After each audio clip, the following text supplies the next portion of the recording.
ቀድሞ በኢህአዴግ ዘመን ውስጥ በርካታ ተመዝግበው ቤት ሳያገኙ ያው እዳውን ተረክበናል። እዳውን ስለተረከብነው እነሱንም ጭምር አሁን በፐብሊክ ፕራይቬት እንደዚህ ከምንሰራቸው ቤቶች እንዴት አድርገን ማስተላለፍ እንደሚገባን ዝግጅት አድርገንበት እየሰራን ያለነው ቅድሚያ የሚሰጣቸዋል ማለት ነው። ወደ 100,000 ቤቶች ለመስራት ባቀርነው መሰረት 97,000 ቤቶችን ጀምረን እየሰራን ያለነው ወደ 50,000 የሚደርሱት ቀጥታ በከተማው በጀት ተመድቦላቸው እየተሰሩ ያሉ ናቸው።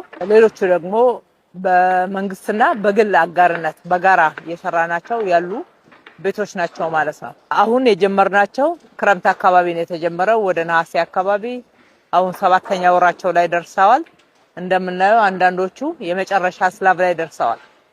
የኮንስትራክሽን ባህሉን የቀየረ በክረምት ስራ አይሰራም፣ በክረምት ኮንስትራክሽን አይሰራም የሚባለውንም ሳይንስ ጭምር ቻሌንጅ ያደረገ ስራ ነው የተሰራበት። ጥራትን በምንም አይነት ሳናጓድል ፍጥነትን ጨምረን በጥሩ የተሻሻለ ዲዛይን ለመኖር ምቹ የሆነ ቤት ብቻ ሳይሆን በቤት አካባቢ የሚያስፈልጉ መሰረተ ልማቶች ጭምር አብረው ዲዛይን የተደረጉ ናቸው።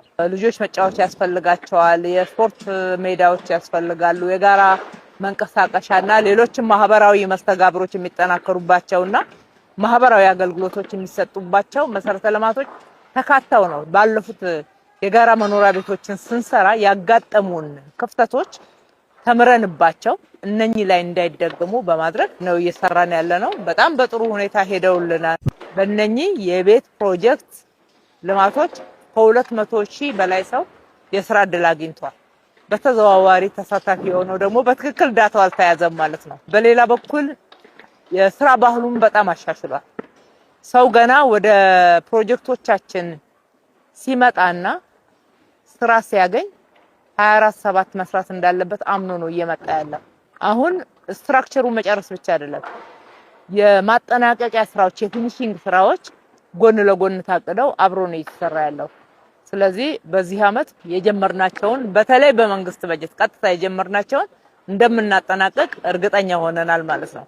ለከተማችን ነዋሪዎች የገባነውን ቃል በትክክል እየተገበርን ነው በሚል በሙሉ አፍ መናገር የሚቻልበት ደረጃ ላይ ነው ያለነው። ባለፉት 5 አመታት እንደሚታወቀው ከ434,000 በላይ ቤቶች ከተማችን ላይ ተገንብተው እንዲቀርቡ ተደርጓል። አጠቃላይ የቤት ፕሮጀክቶቻችን እጅግ በጣም ጥሩ በሆነ የስራ መርሃ ግብርና ጥራት እየተሰሩ ነው ያሉት።